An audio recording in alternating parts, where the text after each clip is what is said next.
Yes, sir. Here we go. Thanks everybody for clicking in here and watching. Hope some people come on and I have some comments or anything. Feel free to just throw them out there. Took a couple weeks off, so some people might not be expecting a live stream. If you're catching this later or something, I appreciate you clicking in here. Oh, hold on. I got things going on over here. I had my other page up here and it went off on me. Anyways, thanks for watching. And if you have any comments, get them in there. Quick little update for anybody that just clicks in here and maybe you're interested about this. I have a meet and greet this Saturday, December the 3rd at Tennessee Fly Company. It's in Charleston, Tennessee. Pretty easy to find. Don't speed through there. They'll, give you a ticket. They're pretty bad about that. But yeah. And also got today, we're going to be talking to Catfishing Chris, my buddy Chris. Fished with him a bunch of times. We've no telling where this kind of podcast will go or live stream will go. We're going to talk about fishing and his channel, how it's come up, stuff like that. Just got done with basketball practice, had it tonight, and scored a bunch of buckets. Yeah, that's right. I did. I scored some points on the guys. Now we just did a bunch of drills. I'm down to 6 players on my team, so I hope I don't lose any more. We got 3 games before Christmas break. And then I'm going to go to Florida during Christmas break again. But anyways, enough chit chat. What's up, Josh? Bass and Beers in there. Thanks for coming in, man. Hey, anybody that ever clicks on these live streams, I appreciate you. Wow, 17 people watching. I didn't realize. Okay. Anybody that ever clicks on these live streams and watches them for 2 seconds, 2 minutes, 2 hours, feel free to do whatever you want to do. Come and go, add a comment and jump off, do whatever. But anytime anybody comes on, it's always appreciated. Something I don't know if I'm gonna do it every week, but I'm gonna start doing. I'm gonna try to do at least every other week, something like that. But here he is. There he is. Catfishing Chris is in the house and just a few miles down the road. But speaking of down the road, it's a stormy road out there. I just drove back from basketball practice and it was lightning, pouring down rain. I could barely find my way to Zaxby's and back here. What you up to, man? Not much, just dreading editing another mediocre at best video. I had another one going today, and then my buddy Nick showed up, and he don't like to be like videoed or anything like that. And I was like, that's cool, whatever. That's the theme of winter fishing for guys that are trying to make videos throughout the winter. You don't want to make sometimes we can make the same video over and over again, but it's like you don't want to do that. You want to try to break it up, and then. Yeah, you forget when you're making these videos, you fish around other people who are not used to it. It just throws the whole thing off. Like, what is going on? Yeah, I'm getting like heavily burnt out on the panfish thing, but at the same time, I'm kind of putting it into a series like a Road to 1,000 series because, that's what I'm aiming for this year by the end of the year, which fishing's been pretty slow this year with weather and stuff outside of YouTube and all that. So. Last year, I think I ended it at 1,677. Little bitty ones, trophy class cats, all of them. Oh, well. Your last video you put out, you caught a cat. How many catfish did you catch in that last one? I just saw it. Just that one. I'd already put my cameras up and stuff like that. And that's not the day that I saw you, is it? No, the video? No, that was a day or 2 days ago. It was after that. Okay, I saw it in the same spot and I didn't watch the whole thing. So I'm going down. I'm kayaking down the river, and I look up and I'm like, "Who's that fishing on the bank?" Well, that's Chris fishing on the bank. And then but we live like 10 miles away probably. So we hit a lot of the same spots, and we never know. Sometimes we plan to go to the same places, and then half the other times we just run into each other, and then we go fish or something like that. I got a Mountain Dew today. Still waiting on the Mountain Dew sponsorship. I'm calling it. My buddy, do it. My buddy just brought me some mystery Mountain Dew. Have you seen those that just came out? I think I have. I should have. Like, we've got the vendors coming in to work all the time, bringing that stuff in, like pallets of it. Yeah. It just says mystery flavor, and it tastes like what are those candies that are I forget what it's called. It tastes like little just candy with like a weird aftertaste. I don't know. Kind of like mystery Skittles or something like that. Sort of. All right, appreciate anybody coming on here. Feel free to add some comments leave some comments, ask some questions. What's up, Jeffrey? Hello from Johnson City, Tennessee. Seth is on. Crappie nibble time. Seth, you're crappie nibble me to death. Yeah. I'm about to do, like me and Chris talking recently though. I'm about to do something that I used to do like all the time, and I just stopped doing. Fish with worms. It's amazing how I used to do it so much, and I just stopped. We need to like bad. We got so stuck on artificials, which it's hard to break away from what we know works. What's up, Jeff? How's it going? What's up, John? Would love to fish with. Well, come on, fish with us. Hello from Arkansas, Shanna. Let's see here. Hello from Eaton, Georgia. It's right down the road. It's down 41, ain't it? Isn't that right off? Isn't it down 41? Crandall. Everybody's tuning in from their city. Okay. Well, good. What's up, John from Crandall, Johnson City? No problem, Seth. Just messing with you. Yeah. So like, we're gonna get into lures and different things probably a little bit, but like, it's funny how we get so into trying different lures, actually getting good at different lures, like catching fish. I like most of the time I like using lures because I can move and go like faster. Sometimes I catch more fish because I'm moving and going faster. But some days you just can't beat some worms or something just sinking on the bottom, especially as it's getting colder and they're getting more sluggish. And I've been seeing those. Me and Chris fished the other day for some bluegill and red ear, and they were biting so slow. I was almost having to let my lure drop all the way to the bottom, and they would barely pick it up. And that's just the way what they were doing that day. I saw you on the river, like they were super slow. But like today, I guess it was because of that storm being a mile down the road. Like it was just one right after another. Oh, yeah. And they were hitting hard. That's what I thought. So I went down to Flow Chickamauga today, and I fished like right below it. There was like 5 guys there. Nobody catch anything. I went to some other spots, and I only caught a couple fish. I thought maybe something would be on fire. I did come across a school of skipjack, and I had like 3 hit and landed 1, and then they moved out, and I didn't get any more of those. But it's all about being in the right place at the right time, especially during the winter time. I mean, that could be for all times of the year, but kind of more importantly during the winter time. And I'm waiting on them white bass. Hope those white bass get in. Yeah, last I heard, they were kind of swimming around B&B Marina. I don't know if they've made it any farther upriver or not. That's kind of what I was looking for. That when I was kayaking and saw you, I thought maybe they come up that way, but I need to float down from there to B&B again, and you get to go about across 2 creek mouths, north and south Mouse Creek, and that's kind of like that's got a good spot where they hang out.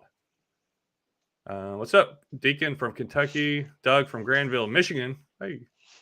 Oh, photos in motion from. Oh, it says Doug. I can't read. Don't mind me. Tin Cuddy, what's up? Local guys. Carolina Bass Hunter, what's up, man? Hope you. What's your next tournament, Carolina Bass Hunter? I got a tournament. My next tournament's coming up is December the 10th on Chilhowie. Yeah, Chilhowie. I think that's where it's at.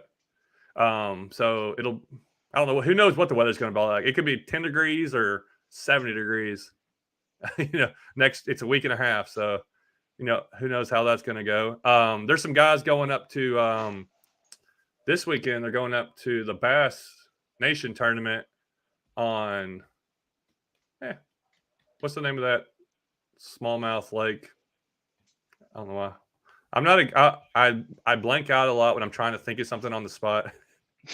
And I do it all the time. Like everybody knows, they're like, yeah, what are you talking about? Anyways, you'll remember it when you don't need to know. Yeah, I'll be like, oh yeah, I can think of it any other time until besides when I want to think of it. But anyway, so Chris, hey, so Chris, my man Chris here, started a YouTube channel just over a year ago, up to 1,200 subscribers, cranking out some videos. Is it everything you ever dreamed of? So tell us your YouTube journey. Well, it started out with this guy that's talking to me now, harassing me for about 2 years. I don't know him. I just really didn't want to do the editing and all that crap. But once I had a couple of good videos, like some of the really good catfish videos, those I don't mind editing, but the rest of them I really just couldn't care less about. But you learn really quick the ins and outs of YouTube, like, you know, kind of messing with titles and thumbnails and, you know, things that kind of get picked up by the algorithm and whatnot. It's been a lot better than I thought it would be. Like it's weird. Like I've got a few people from like Germany that watch. Oh well. Yeah, you never know how it's Germany, gonna go. UK, some from I think India, which I think that's everybody on YouTube. So when you started it, what did you think? Like when you started it, like did you have any expectations of how fast it would go, how slow it would go? Not really. Like I knew it wasn't going to be an overnight thing. Kind of like when I was just on TikTok all the time, like I cut an account off that was at like 30,000 followers, and that took a long time. But I mean, if you just happen to get lucky and get in the algorithm or get picked up by it, and it's spread really really well, you know, it can go a lot faster. But starting out, I didn't have any like super high expectations. Like, why am I not, you know, this high, this subscribe, the many subscribers Yeah. at this point? It's just, you know, take it a day at a time, basically. Yeah. Yeah, I had always had friends, and we fished all the time, and I mean, we just run into each other randomly. We never know half time when we're gonna fish, and a lot of people were like, hey, Chris just started a channel, do the channel, and I knew you never wanted to do the editing, and I also never want to give. I encourage. I don't know if I kind of say something every once in a while. You should do it, but at the same time, it's like you have to want to do it. You can't just do it Yeah, I mean, I thinking you're don't gonna, it's gonna mind. pay itself off. Like it's probably not gonna pay for itself. I mean, it could. I mean, you never know, but you have to just do it just to do it. You Yeah, I mean, know? I don't mind the editing. It's just, it's not hard. It's just one of those things that's like, I just don't want to do it. Like, I still would rather spend that time fishing, which, you know, unless I'm not fishing, I'm going to be at home. I might as well edit a video. Yeah. I hate editing, and especially if it's not exciting. If I have a day, I'm like, it been exciting, but it's like the more you do it, the more you push yourself to kind of like, hey, I need to find something interesting, or like go for something, and then at the same time, as much as I try to find something interesting, some half the time my best videos are just like, let me just go to one of these spots that I probably will catch some fish. And it's more laid back, and people love that. And you do a lot of those. They're just laid Yeah, back, easy going videos. yeah, it's like I was telling the working class fishing bunch when I did the podcast with them. It's like I try to make my content as relatable as possible to the, you know, average Joe that's just getting out of work or somebody getting out of class. Yep. You know, their perspective of it, not like this Guggen squad, you know, let's go, super high excitement stuff. You know, just want to go out, catch a fish or two, and relax. Yeah. Yeah, you definitely come across, and people love that. And I think that's why you've been growing and continuing to grow. Somebody asked here, in Y _ avid _ angler. Hey, John, have you picked out a kayak yet? So, no. But, let me give a little update real quick. So, I'm working with Frontier Outdoors in Kingston. I said it wrong. I said Kingsport. Kingston. Just kidding. They're a little ways apart, but Kingston, Tennessee. It's only an hour and 15 minutes up the road from me, kind of outside of Knoxville. So, I'm working with Frontier Outdoors. And I'm getting a kayak from them. So, I don't know if I didn't really make it real clear in the video because I was waiting to get it and to kind of explain everything. But they're going to give me a kayak to make a video about their shop, and then obviously I'll have the kayak and test it out and kind of promote them, and that's the trade-off. Since I've gotten some, I get people to follow. I got followers, people watching, the people that are watching right now. I get to get some stuff like that, and I just have to make it worth their while. Hopefully, send some people that way. But I don't mind sending people telling people to go somewhere, especially if it's somewhere they want to go. So if you're looking for a kayak, fishing kayaks especially, or pretty much mainly, if you're looking for fishing kayaks or fishing gear, Frontier Outdoors has a lot, and they got a good selection. And that's why I was happy to like partner up with them. So I'm going tomorrow to go test out a couple, and hopefully I'll find one I want. I got a few written down that I really want to look at. I really don't know which one it's going to be yet. I have a couple of kayaks. This is a different situation that I want this one for, and I won't be happy till I have about 15 or 20 kayaks probably.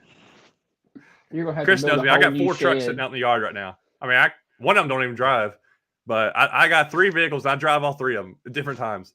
I like stuff like you that. can't get rid of your little 2-wheel drive GMC. Yeah. You've had that thing forever.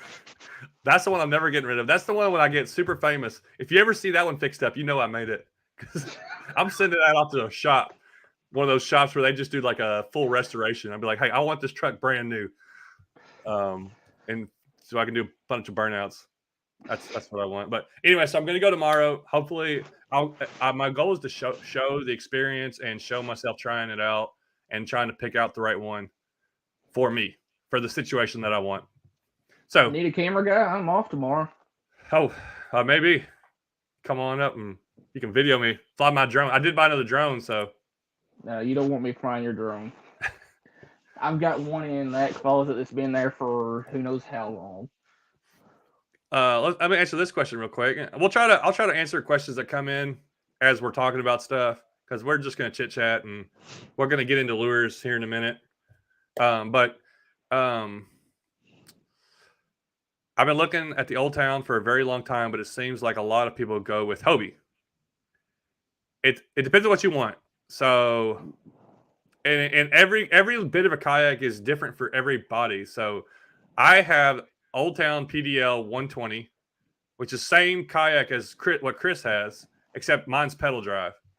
I've also have Old Town PDL 106, and I've been in a Hobie a couple times. Hobies are bigger, roomier, nice. If you're tournament fishing, it's probably like top of the line. I guess it is top of the line. It's just, you're comfortable. You got all kinds of room. My Old Town PDL 120 is a lot cheaper than the Hobies. It doesn't have all the storage compartments that the Hobie has, but it's very stable. I've done all kinds of stuff. I stand up and fish out of it all the time. I'm 6'4", and I'm super comfortable in it. And it kind of depends on what you want to do. So if you're wanting and I also take it down rivers and stuff. It's a lot easier to move around than my buddies that have Hobies. So whenever we go to rivers and floats, it's a pain moving their kayak, and mine's not bad at all compared to theirs. Yeah, hull design is a big player in that. It depends on what you're looking for. It's like that's where I'm going to go pick out a kayak hopefully tomorrow. This is my. I wrote them down. I forgot what it was. My goal is I want it to be. It's going to be a non-pedal drive, so it's just a regular paddle drive kayak. I want it real plain and simple because I want to throw and stack on a couple. Like throw in 3 of them in the back of a truck, go down. I want it for river floats. Also want it lightweight, under 80 pounds is my goal. Which I first I said I wanted a 60-pound one. That's what I thought. But 60-pound ones are not very stable at all. Like 60s, 65. You have to get like 70s to get something stable. And I want it under 12 feet. That's my goals for this kayak because I want it for river and creek floats. Now, this one would work in a lake, but I want a heavier one and a more stable one for lake fishing. So it depends on what you do, really. But if you can go somewhere and look at them and try them out, that's the best thing. Chris has retired his kayak for the winter. If it stays as warm as it has been, I may drag it out. But I was thinking the other day, I was like, man, we're gonna have to go get out and do some fishing. If it's going to get up in the 60s and 70s. I guess let's watch storming tonight. Yeah. So give me some go-to. Say got off work at 3:00. I got 2 hours before it gets dark, and I have a river or a lake bank, and I want to feel something tug.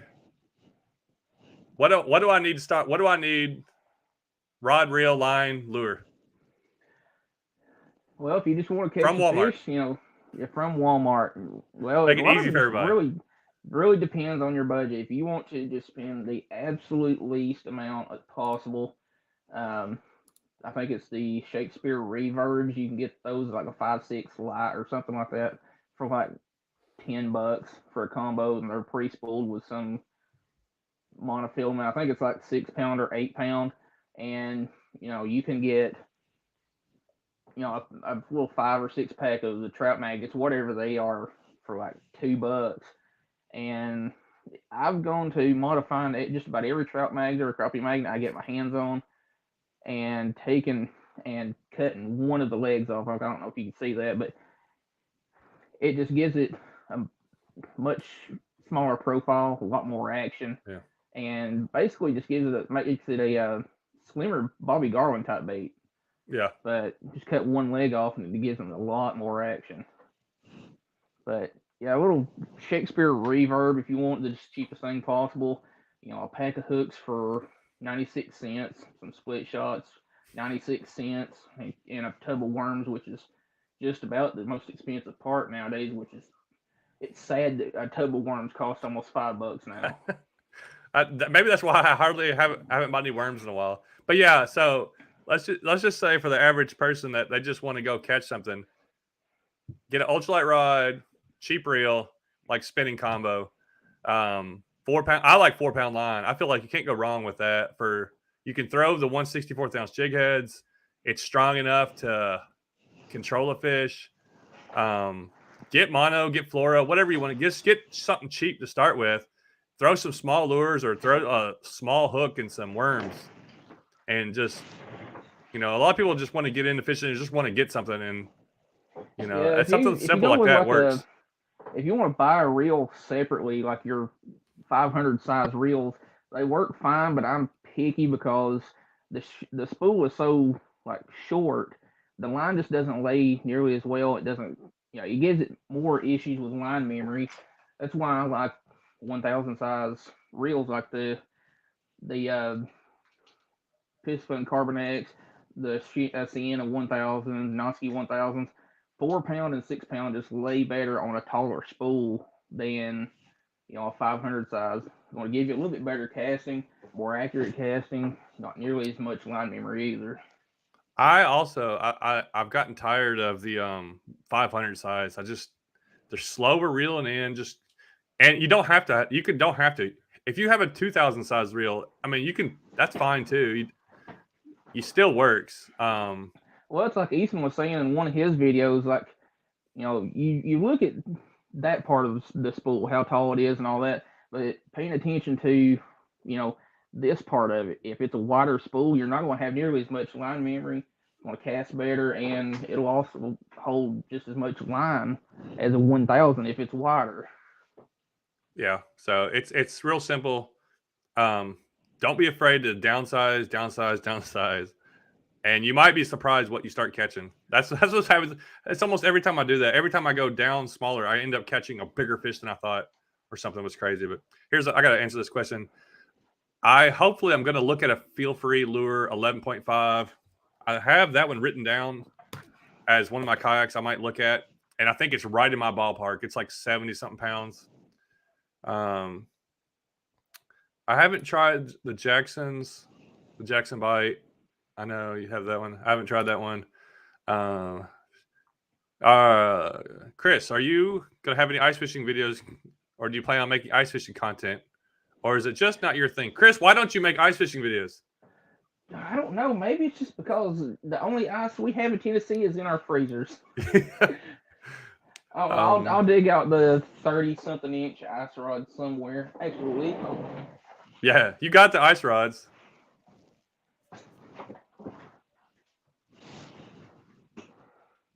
I need to get more. They're fun. Yeah, the old Veritas. I have that one too somewhere. Yeah, I remember when you first got it, you caught a monster perch at Appalachia with it. And I actually broke the tip on this one and got it wedged down on there and super glued it, and it's been fine since. But yeah, we might as well.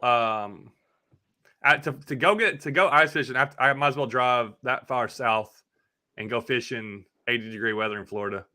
Yeah. And that's what I would love to do some ice fishing videos, but it doesn't sound near as fun as going and fishing in Florida where you can catch all kinds of different fish. That's what I'm going to do during Christmas break here in about three weeks. And I already got a couple trips. I already got a couple people I'm meeting with. Maybe, I don't know what all I'm doing. What's wrong with this thing? Guess who's Kevin Campbell's in the house. What's up, man? What's going on, Captain Hook? Yeah. Hope you're doing well. I think he said he was working at is he working at the police department or something like that? Yeah, I'm waiting for him to pull me over one day. Just try to give us a ticket. Johnny Ledwell, what's up, man? I work with him. I ran into him the other day at the gas station. He's like, I messaged you. I was like, what? I didn't see it. I was like, I can't see every message. Hey, if you message me, there's a good chance I missed it or didn't see it or something. I get a lot, and I try to keep up with them, but hey, man, Johnny, good to hear from you. I can't stand going into my inbox anymore. You never know what is going to be in there. What is the Tennessee's record for perch? I think you know this. You probably know it. I can't remember. I can look it up. It's like 2 pounds, 2.5, something like that. No, it's 3 pounds. Now I gotta know. I want to say it's just a hair under 3 pounds because a guy I used to hunt with had it for like 2 weeks, and then somebody beat it by 2 ounces, and then both of them were caught up on Parksville Lake. Yeah, that's as funny as like we got a lot of perch around us. 15.5 inches, 2 pounds, 2 ounces. Jeez. I'm beating that. Just kidding. I've caught like two 13 inches. I've caught like a 13 inch, and they just look monstrous. Oh, but a 2 pound, 2 ounce yellow perch, man, that's massive. It's got a picture of it. That thing looks huge. I bet that thing fought hard. That's crazy. That is one fish that I can go for that we have that. I don't know.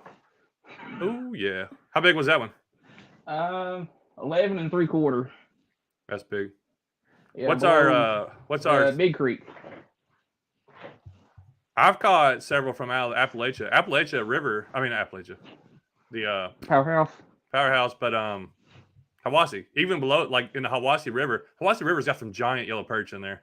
Yeah, they're kind of few and far between because I think they're a little bit more like cold water. Like I don't know where they go in the summer, but they got it. I mean, we've caught tons of big ones out of there at different times, and I've caught them on minnows before at different places on Hiwassee. But Kauai, Hiwassee, a ton. Of course, they're down in Chickamauga and everywhere.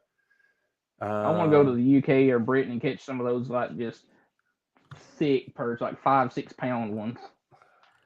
Have you seen the underwater videos? That's what amazes me. It's like how fish, like how they operate differently. Have you seen the underwater videos like over there in the UK? They'll like put it in a creek in like a canal, and you'll just see just dozens and dozens of perch, all over the place. And I'm like, I've never seen a spot like that. Usually we just catch them here and there, but they're all like stacked in this current, and it was like, I guess that's why. I mean, everything's different. They probably just don't have, bluegill and stuff where something's got to be in that waters, and they just get used to being in there. Here's a question for your old Chris. What's your guys' throw in the wintertime at Parksville? I've never done a float and fly, so I need to do it just because I don't know. I rarely fish Parksville during the winter, but like that lake is so weird because you can go from fishing in inches of water to 120 feet just like that. Like it's weird, and the fish could be all over the place. Like they could be up shallow when it's middle of the day during the winter. It's a little bit warmer water, but a lot of them are going to be moving out to those more rocky, like deeper water. But I don't know. I just stick to the same stuff that works during the summer, like small 2-3 inch swim baits, small jerk baits, small crankbaits, and just smaller versions of what I'd use during the summer. Tank from Fishtails showed me a picture here a while back at a guy caught out of Parksville, and it was like a 5 pound. It was one of the prettiest fish I've ever seen. it had to be a mean mouth. It had like spots and a smallmouth color, but man, it looked awesome. It was just gorgeous. Like those guys, there's guys over there that just they know how to, they wear them out, but also they probably fish a ton. That's part of it, because the more you fish a place, the more chance you're gonna have of catching big fish. But I don't really fish Parksville a lot in the winter or anytime really. I mean, I'll go there every once in a while. Yeah, if I fish it more than once a month, that's a lot. This last like summer was real bad with fishing up there, mostly just because a lot of people didn't go up there because of all the break-ins and catalytic converter theft. Yeah, I'm glad they got that new ramp opened up. Nice, but hopefully it keeps people from messing with stuff. I don't know. But I had some pretty good days on Parksville, but I fish the same way almost all year round, and that's with my Yum Dinger, pretty much. I'll try to do crankbaits more in the winter. Parksville's different. I've never really bass fished it in the wintertime, so I don't know much. So I couldn't help you there, but they're probably deeper. But I have a couple times, and I've seen them. They school up a lot because there's a lot of spots in there, and they'll really school up and chase bait around. So a lot of the fish will just be in like schooled up mode, trying to get anything. But someone's asked me, any chance you're heading to Northeast Tennessee? I want to go up and do some trout fishing. But since I'm coaching basketball, it kind of limits a lot of my traveling. So say I want to go up there, that's like a 3-hour drive in one day, and I got to come back. So it's kind of hard to do a lot of stuff without planning it out really well. But anyway, so Chris has got a running record, or a tally of all the fish he's caught. And you did it a couple years ago. How many fish did you catch? Your highest? I started in 2017, and 2 years ago was the highest that I'd reached, counting everything that I caught, whether it was just a tiny little shiner or trophy class catfish. I count everything, and I hit more or less 2,077 fish and 1,677 last year, and this year, with everything going on outside of YouTube and the weather and work and all that, I'm fixing to come up on 1,000. It's just, it sucks starting out doing it, like keeping this little logbook or whatever, but now it's just second nature. Like, I'm taking a picture before I realize that I'm taking it, but I just got a little booklet thing from Walmart and keep all the stuff in there. That way I can update it just whenever and just keep the pictures on my phone until I do. And you mark down you mark down the species? Yeah, I'll write down, like if I went out today, I'll say I catch 3 bass, 10 bluegill, and 2 catfish. I'll just write down how many of each species. That way I can keep track of how many species and then how many fish total. I can't keep. I should do that, but I couldn't remember. Half time I'll fish and be like, I caught 10 fish. Well, what's it 20? Like, I have no idea. And once I get over like a handful, I have no idea. That's me. That's why I have to take pictures. Yeah. Like, so you just take a picture of each one. Yeah, I just take a real quick picture because I could never remember to like write it down or something like that, or just have a photographic memory. It wouldn't work. I'd have to take a picture. Are you over 1,000? You said for this year? I will be in a couple of days. Like, I haven't updated my logbook yet, but I'm sitting around 970, give or take. So when you did over 2,000 a couple of years ago, what did you do different? Did you like focus really hard? I definitely fished more, getting a lot of numbers. Yeah, there were several days where I just had better number days, like where you and I fished a week ago during that little hour-long video down the road from my house. Yeah, there was 2 days back to back last year or year before last where I'd caught like 40 something one day in that creek, and then 60 or something like that the next. Just getting lucky and finding schools. Is that mostly on trout magnet? Pretty much. Bobby Garland's trout magnets, the little 1-inch gulp minnows. Those are hard to pass up. Yeah. Do you find those gulp tear up a lot on you, or how do you like it? I would put them about even. Actually, I would say that the gulp minnows or whatever, they last a little bit longer than trout magnets, but not by much. You just don't want to forget to take them off your hook because they're hard as a rock if you don't. I have used the gulp Hellgrammites a few times, and they do tear up pretty quickly, but they might catch you some more fish. And that's a give and take. Sometimes you want lures that are terrible because they are more flexible and they catch more fish, like the easy shiners.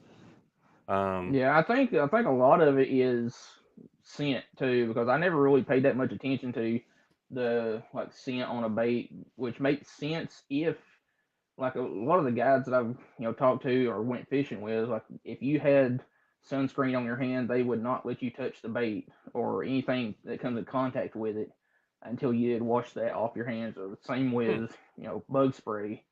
But like that day we did the catch and cook up on the river, we could watch the crappie come up and just nose the bait. Like they were more or less smelling it before they bit it.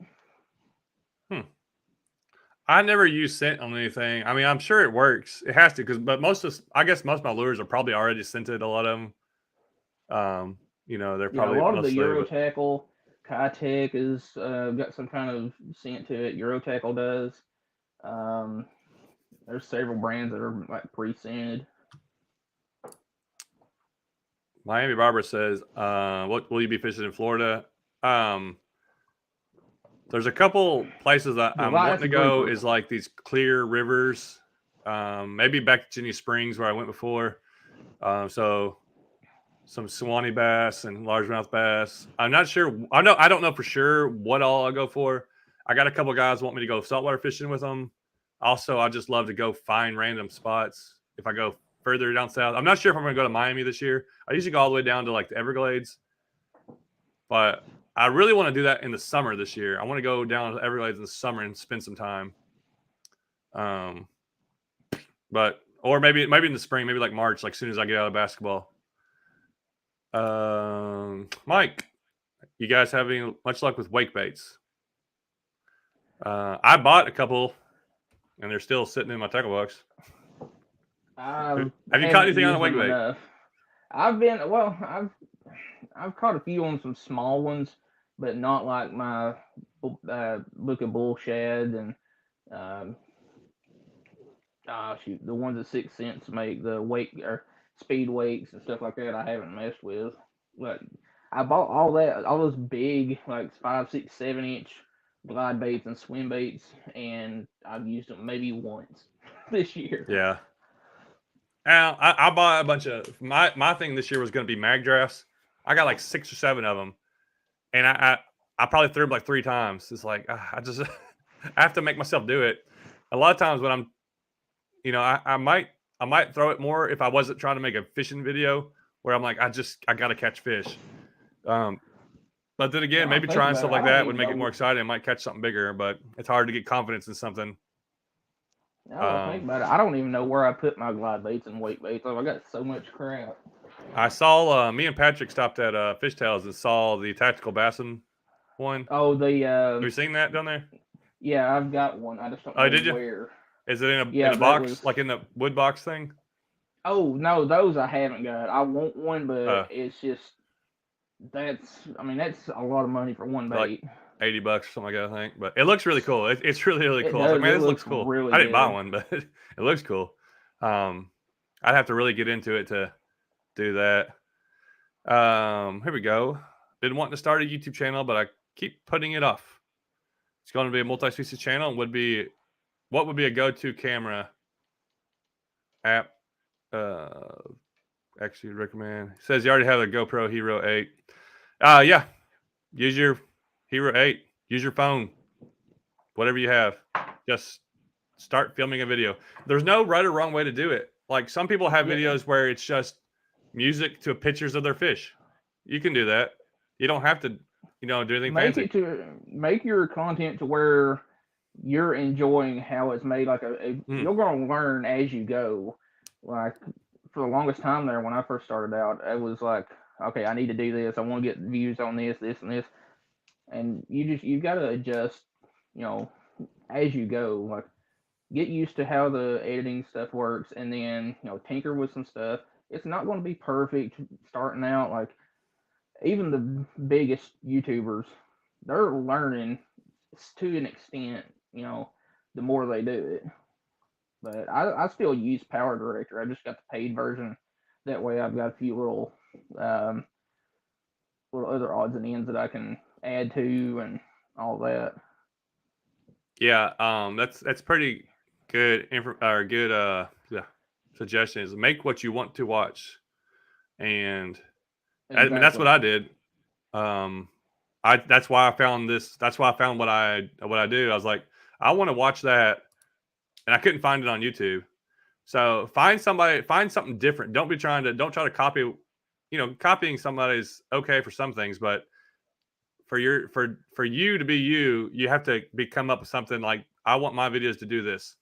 Or maybe you see Yeah, somebody like I'm not doing the. I mean, somebody can do better videos than me. There's lots out there. You could start a channel, do the exact things I'm doing, but do it better than me, and that could work too. So whatever you do, be like, I'm gonna do this, but I'm gonna do it my way, or I'm gonna do it this way.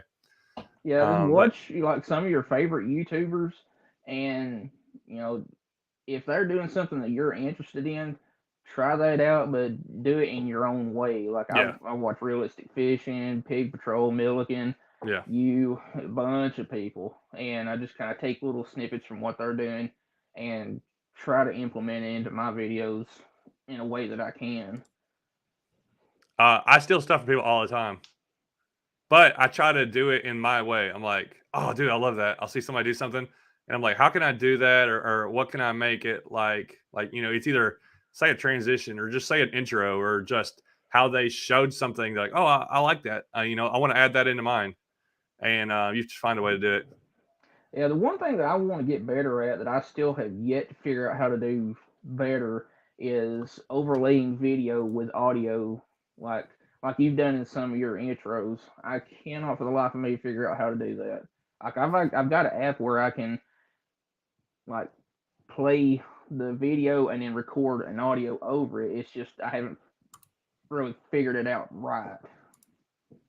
Yeah, that was something I saw other people do, and I'm like, I got to do that.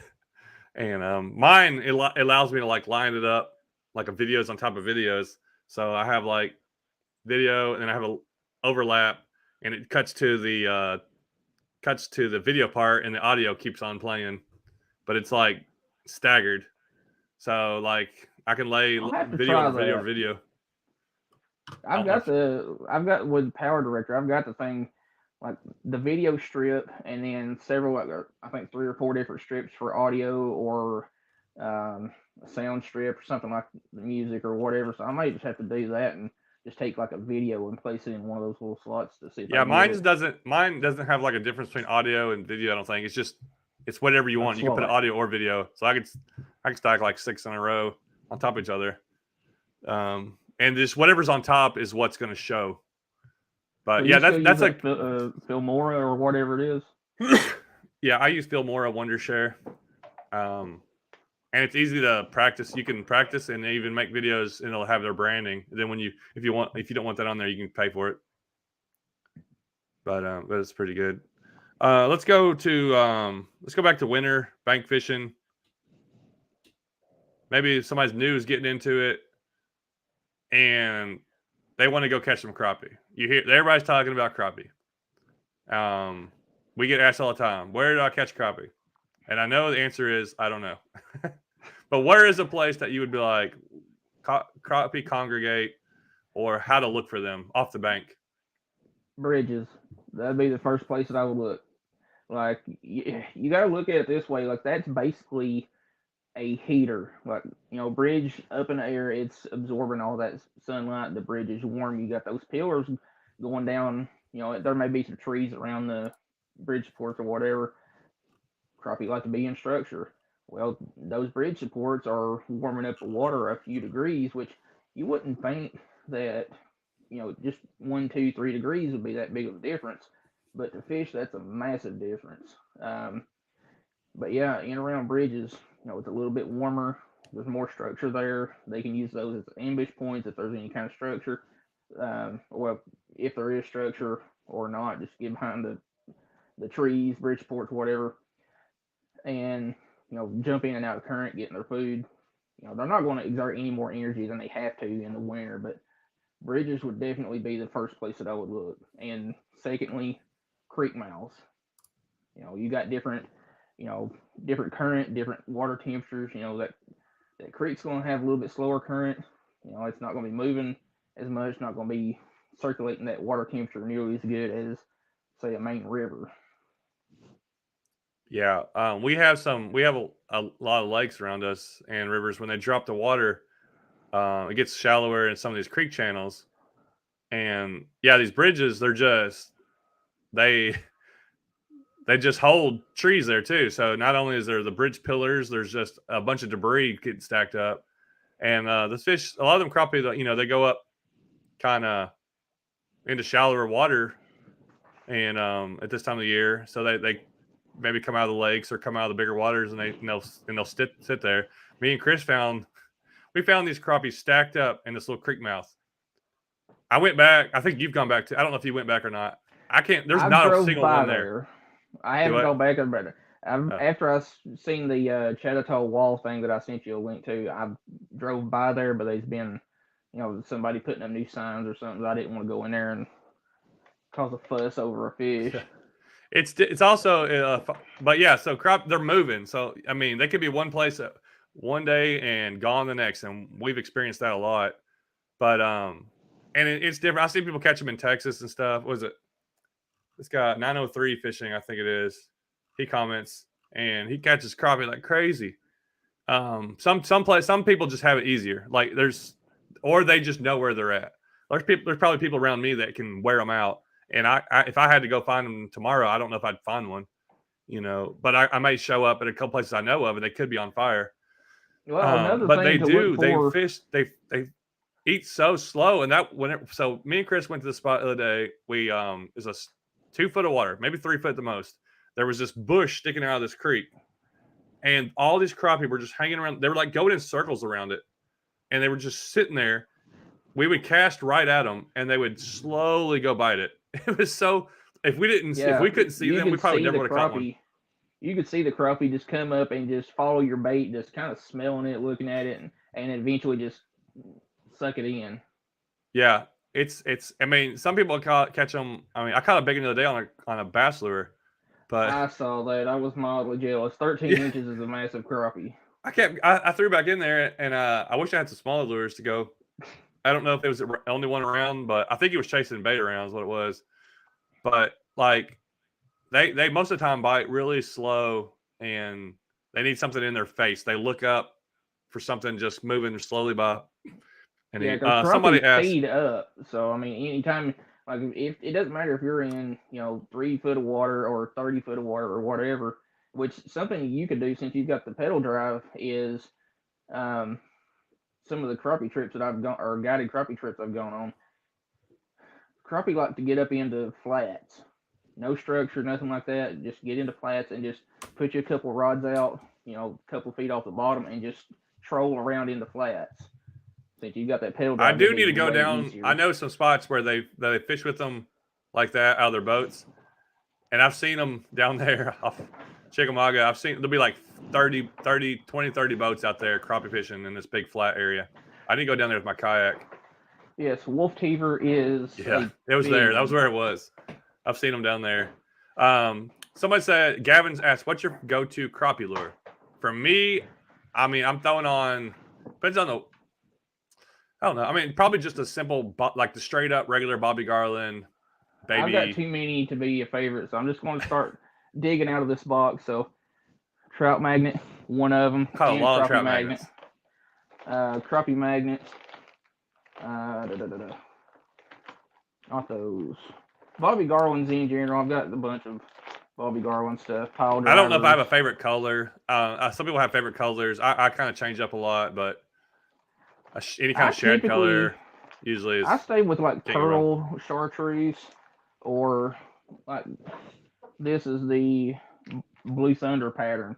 Whatever just mimics shad the best. Like the typical thread fin shad pattern, I think is the best one because it just looks like them more. That's what I Like, used last time. Yeah, and I caught some. but you don't have to have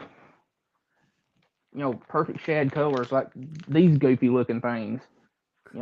Just whatever. I Crappie have will a bunch of bite orange any ones I've color. caught a lot on. It's crazy. Yeah. That's what's funny about colors. It doesn't. It could be all kinds of random colors. But yeah, this is the Strike What is King. that? That's cool Strike looking. King scissor shad. Yeah. I don't know where I got these. I think it was Sportsman's Warehouse. I've got so much crappie stuff. But trout magnets, crappie magnets, Bobby Garlands, and this one here, Panfish Assassin in Yeah. the tiny shad color. However, and I didn't know it until one day me and you were at Bass Pro Shop, but Bass Pro has the Crappie Max. It's the same exact bait. It's called a stubby butt. And it's about 80 cents cheaper per pack. It's the same exact bait. Yeah. It looks But like yeah, it's exactly like the Panfish Assassin. yeah, it's just a tiny little minnow. I mean, it's the exact same bait. Yeah. We were talking about this before we got on here, where we see a lot of crappie and bluegill kits that have got these giant hooks and giant lures. I mean, yeah, crappie have big mouths. If you're going for 10-inch crappie, they can get a lot in their mouth. But most of the time, like, a trout magnet lure or just a small, and my favorite size is a 1/32 ounce jig head, probably on like a size 6 or 8, probably 6 hook, size 6 hook, 1/32 ounce jig head. Yeah, let that lure drop slowly. 1/16 is fine. Depends on how deep you're fishing. I fish a lot of shallow places. I want it to drop slowly. The slower it drops, the more it stays in front of the fish's mouth, and that's why Yeah, some people use bobbers and stuff. once we get around like the dead of winter, like I usually, if it's not real windy, I'll use like 16th ounce or 32nd ounce. Mostly because colder water is a little bit denser, so that 16th or not 16th, but 64th ounce is going to fall faster during the winter than it would during the summer. But your first thing you need to do with crappie is just find the depth that they're at, and once you find that depth, just figure out what weight that you can keep at a consistent depth and stick with that. If you have to, use a float like the bridge that we catch crappie at and the catfish and stuff. Like there's the end of the tree right up against the ridge pillar. There's like all kinds of trash there. The crappie get down in that. If you keep your bait like right there above it, it's all you can do to keep your bait in the water because you're having to rebait or take the crappie off or something like that. They love using structure as an ambush point. Yeah, they're definitely going to be trying something. That's why, like, it's so easy to snag, but you need to get a lot of times close to what they are. But, sometimes they're off a bank. But Chris has showed me something that I kind of started doing more, and it's just a steady, slow reel. Yeah. You don't have to twitch it a lot, just a steady, slow reel. And those fish, and if they do follow it, they'll get behind it slowly, and then they finally just bite it. Just throw something out and reel it in really slow. That's where it's easy to use a 1/64 ounce, something like that, where you can reel it. It's not going to fall. It's not going to drop, Yeah. To the bottom. It's just going to kind of stay a few feet deep and let something hit it. Yeah, I like to use like if I'm going to stick to that particular retrieval, I like a little bit longer rod. That way, it's easier to keep it at that depth while you're retrieving it. Which I mean, 6.5 foot is about what I usually use rod length wise. But I've got a couple that are like 7.6, and I think one that's 9 foot. But that one's kind of hard to use. Yeah, I mostly use a 6.5, either usually light. Most of mine are light when I'm trying to do crappie stuff. Maybe a medium light if I want to throw a double jig rig, or like if I'm going with two 1/16 ounce or something like that, and that'll throw it fine. You also don't want to rip it out of their mouth. Be kind of a softer bite, softer Yes, jerk on it. very, very thin, like paper. I mean, they get the name paper mouth for a reason. Like they're so thin. Like when you set the hook on a crappie, like a good size eater crappie, you don't want to, act like you're throwing a frog for bass. Yeah. You kind of want your drag to slip a little bit. Yeah, a little flexible rod helps too. Or yeah, Yes. with that. Have you ever used steel shad? I'm not sure what that is. So I don't know. I don't know if think I that's a know what color you're or a talking about, but I'm thing. not 100%. Must be a brand or something. Do you ever use a 1/32 ounce hair jig? They work here on Chickasaw, August, and Douglas. I never use hair jigs. I have them, but I never use them. I go up to Fish Cherokee and Douglas about once or twice a year because I have tournaments up there. But it's just bass fishing. So I don't know what. Here's one for you. Some of the Leland Lures hair jigs somewhere, but I don't know what I did with them. Surprisingly, I caught a 6-inch crappie on a 3 to 5 foot crankbait. Yeah, you can. I've caught them on spinnerbaits, crankbaits, jerkbait. You know, I caught them on a yum dinger. They'll hit. Sometimes they'll eat anything, and then but for the most part, they're ambitions. Do what? They have really high ambitions. Yeah. It's crazy what they do bite sometimes, but it just depends. If you came right in front of it and he just snapped at it, they'll do that. But most of the time, they're gonna stay in their little area. Blade bait. A blade bait, yes. I like using blade baits I don't use them in deeper water just because I bank fish so much. But during the dead of winter to early spring, I like going into basically the same creeks or bays or creeks that I typically fish during the spring and summer, and just throwing a blade bait, letting it drop to the bottom, and just rip it up because it's doing a couple of things. It's putting a lot of flash out there, a lot of vibration, and it's acting like a dying or injured bait fish, which unfortunately you're going to snag quite a few fish and a lot of structure and lose them. Like I've got like 25 blade baits in a box over here, and I plan on buying another 50 come dead of winter just because they're so snaggy, but they're so subtle. They're the same thing as a lipless crankbait, they just don't have the rattle. Yeah, some people use the blade bait a lot. I fished with a friend of mine. We're going for smallmouth, but also for white bass below. What's the dam above Chickamauga? What bar? What is below Watts Bar? That's where I went out. It's a guy. He fishes that whenever we have a tournament, he'll go up there and fish for bass. But that's one time I was using a blade bait because he's like, use this lure, throwing it out, letting it sink down, and like right at the bottom, they were hammering it. And I probably caught 10 white bass. He was catching like 30. He had it down to a science. And that's the thing about fishing. Like, there's one guy can be wearing them out, and you can't catch a single thing. A lot of it is patience, just having trust in the lure, casting it. You could go to a spot where it's full of crappie and can't catch a single one. Someone else comes there and catches 20, stuff like that. But he was catching all kinds of white bass on them, and I could only get a few because I couldn't get the pattern, the system down. Also, he was more comfortable in his kayak out in the current when I was. I ain't getting out in the current with kayak. It was I was trying to fight it a little much. But yeah. I caught everything from catfish, perch, crappie, bluegill, and bass on blade bait. From what I have, they imitate shad. Yeah. Everything eats a shad. What I've come to find out is whatever a lure you're probably like using the most, you'll catch everything on them.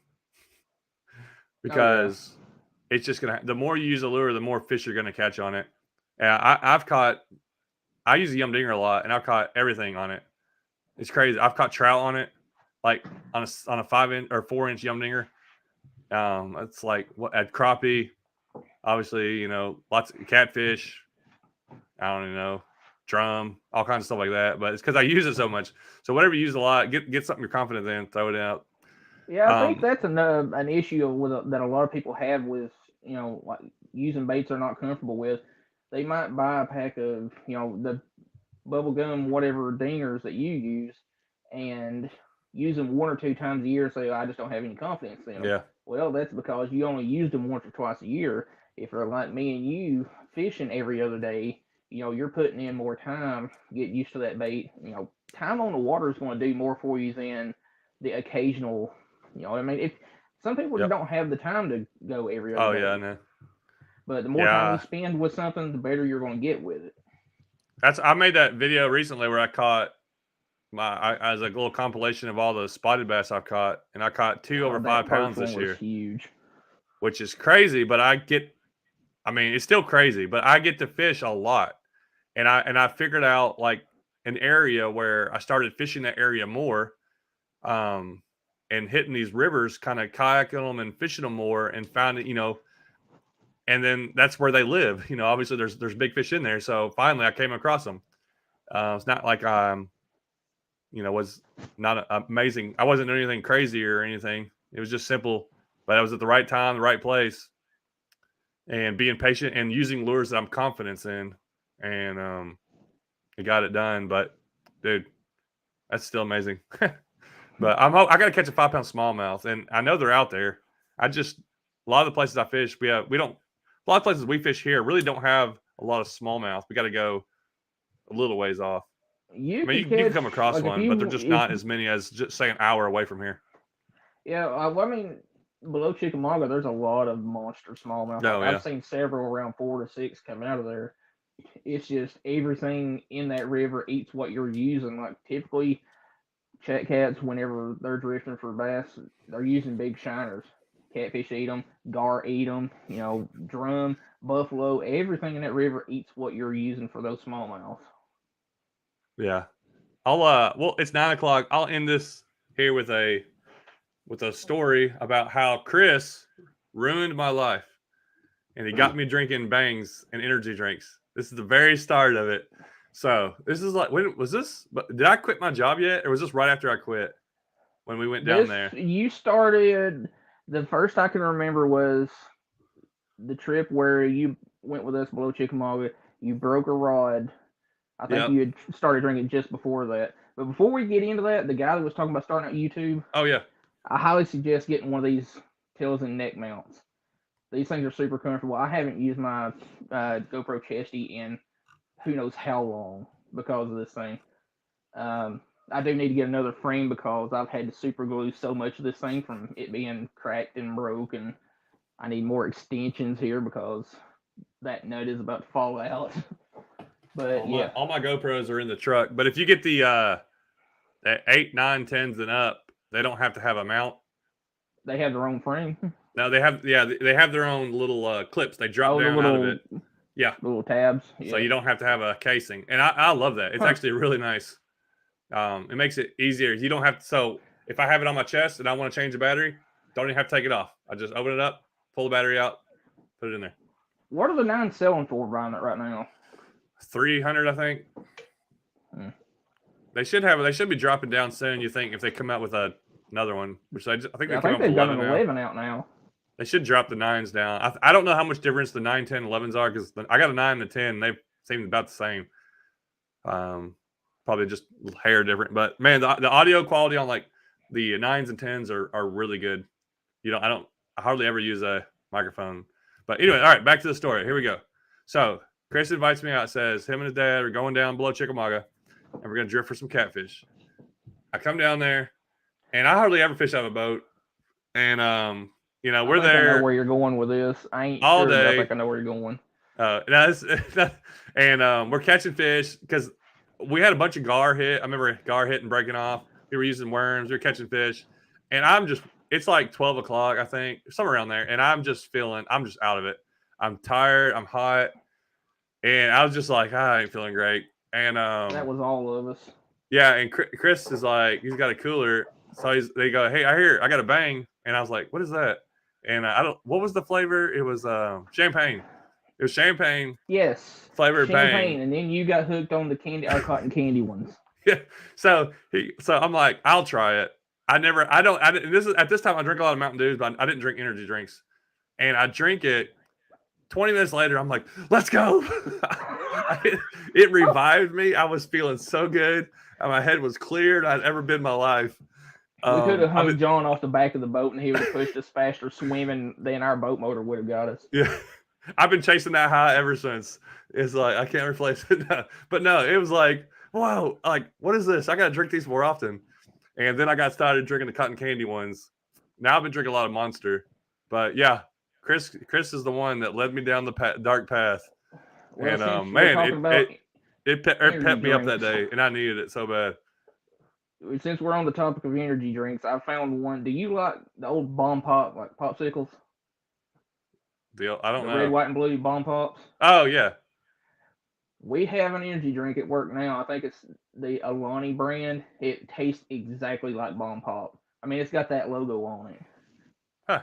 It's What's the awesome. name of the drink? I think it's called Alani or Alani or something like that. It's in a can about the same size as the Red Bulls, like the smaller ones. But it's as far as the caffeine content, it's in between Monster and or Red Bull and Bang. But it's called Alani, and they've got a ton of different flavors. Um, Bomb Pop and Cherry Slushy. Typical flavors you get from a slushy machine. I have to go try those out. And then we've got another one that's called Bucked Up. It's got a picture of a big deer head on it. Huh. And maybe why didn't you hear that Bang is going out of business or something like that? Did you hear that? I hadn't heard. Somebody told me they were going. going. I'm like, I'm buying it. I'll put some stock in that. But champagne, because the champagne ones taste like Smarties. Yeah, it's very sweet. Anyways, that was a life-changing experience. That you gotta go. A lot of life-changing experience happen when you go fishing with people. It's amazing thing. And for me, some of us cost you money. Yeah. Well, that's another thing. If you don't want to spend money, don't watch fishing videos. That's if you're trying to save money. Half the time, Chris has to do is message me. He's like, "Look what I bought." I was like, why'd you buy that? Now I gotta go buy it. I gotta see my Zodius. I went to his house like 30 minutes later, or John's house like 30 minutes later, and he's like, "Gotta have one." Next day, I see a video pop up. Most expensive fishing rod. Yeah, there I go. Those Zodius rods are worth the money, though. Yeah. Somebody commented recently and asked about it, and I'm like, you won't regret it. If you fish a lot, you won't regret it. And I do wish I had got the medium like yours, but at the same time, I'm really wanting the 7.6 light because that thing is. Ooh. That 7.6 light is like a noodle. It would make 7.6 light. Rod. Wow. I think it's a 7.6. It's either 7 or 7.6. That's crazy. But it would make a great crappie rod. That would be wild. That would feel so cool though. Like, I'm just not used to a 7.6 anymore. Yeah. But yeah, fishing has definitely led me to meet a lot of people. You meet the coolest people when fishing. And funny enough, I was thinking about this earlier. The day I met you for the first time at Walmart, you saw me. I was like, who the heck is this dude staring at me? I was like, are you so and so?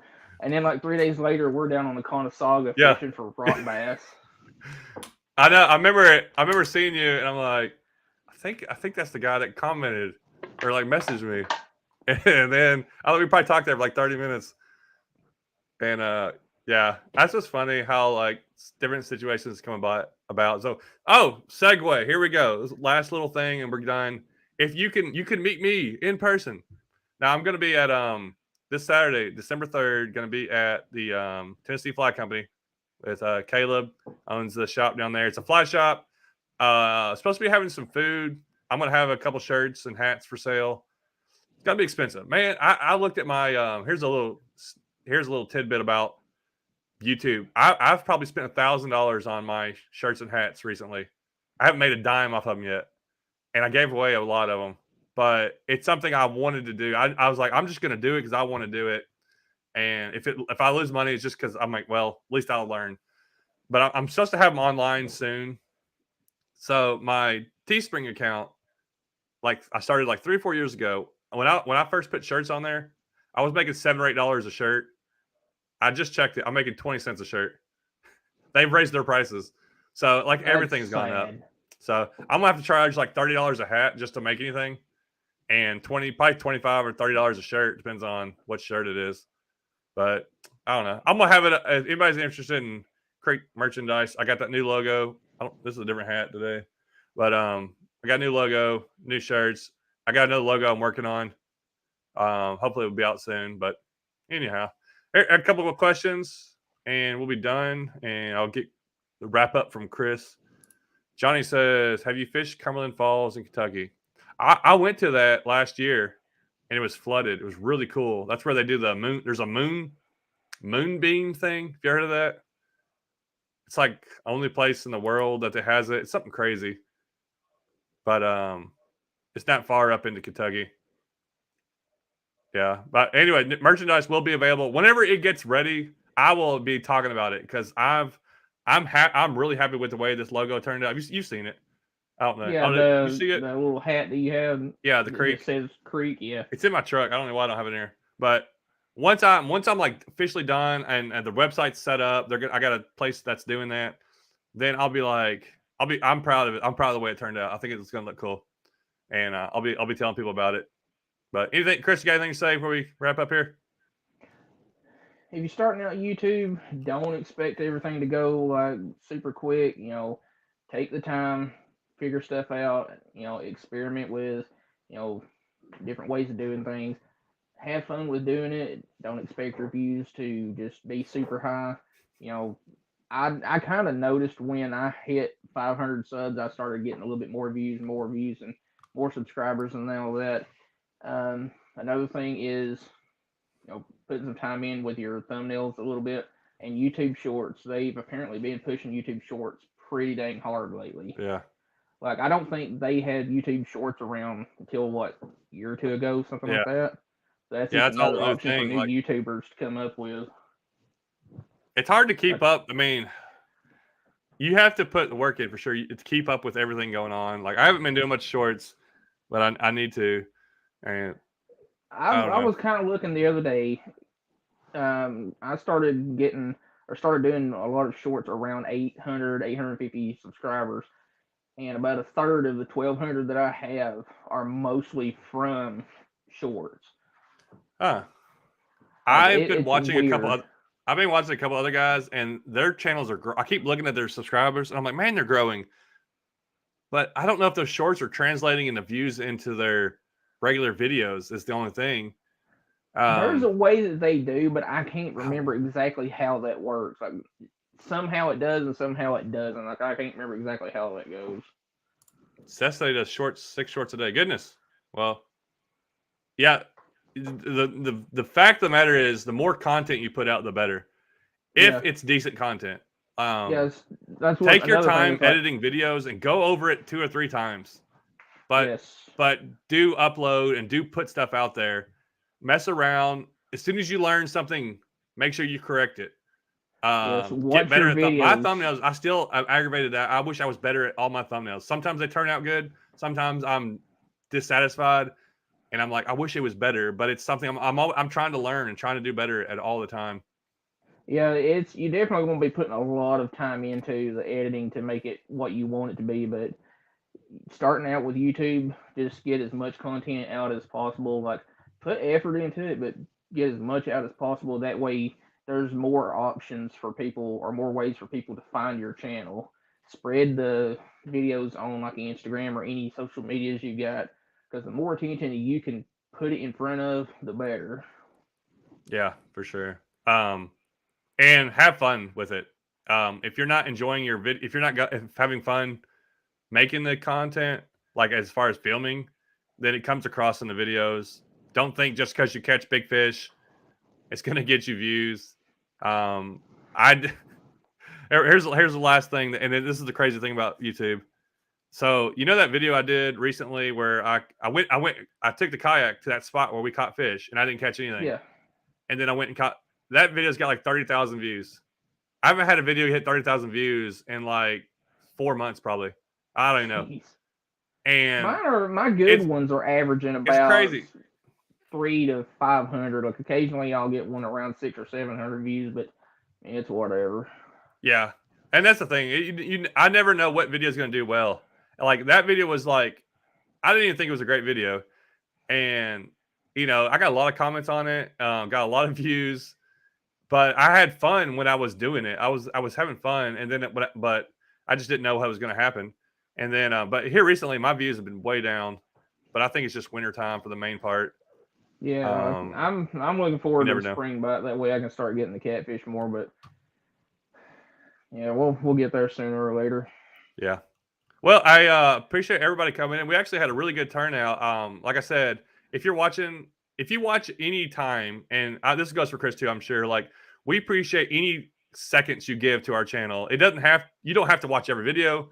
You ain't got to watch the whole video. You know, you come and go. Some people just keep up with different channels. I keep up with some guys. I barely watch their channel, but I'll watch one here or there.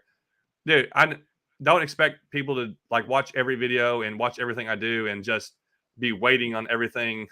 Yeah, I mean, people have lives. They can't like Yeah. spend every moment. That's fine. And another thing, real small thing, if you're starting out with YouTube, you're going to have hate comments and trash like that. But you've got to look at it this way. It's raining. The hate comments, stuff like that, that's still a view on your channel. That's still an interaction. And that's telling YouTube that somebody is coming, that you're getting traffic.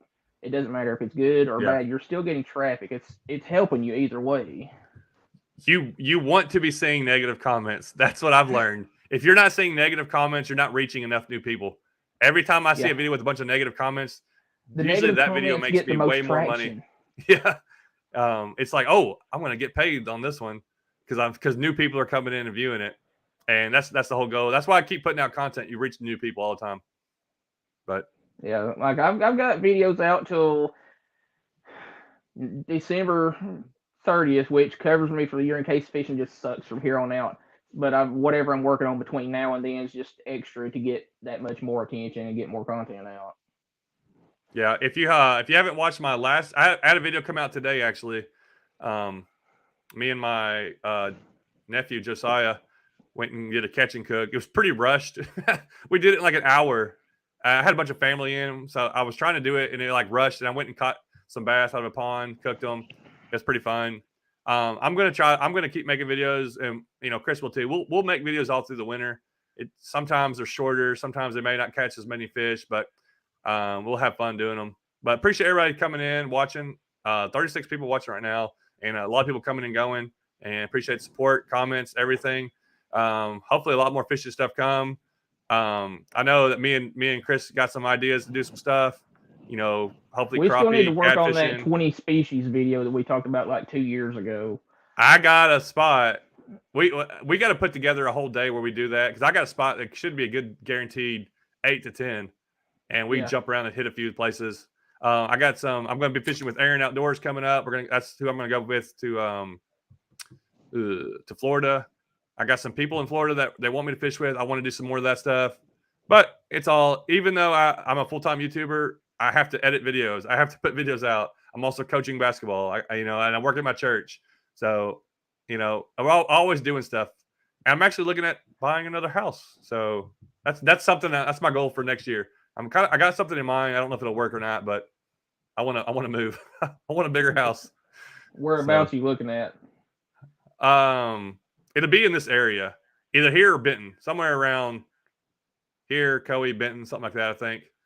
Yeah. There's one in Benton that I've looked at. I don't know if it may just be a dream, but I'm waiting on some things to go through. But anyways, hopefully it'll turn out good. And if this one goes through, I think it'll really help my content out. There's a lot of stuff, but this is just on a bunch of things we have to go through before it works out. So we'll see what happens. If it doesn't work out, I still want to buy another house next year. Something bigger. But anyways, all right, everybody, appreciate it. And thanks for Chris for coming on here. Hold on there a second, Chris, and we'll end this thing.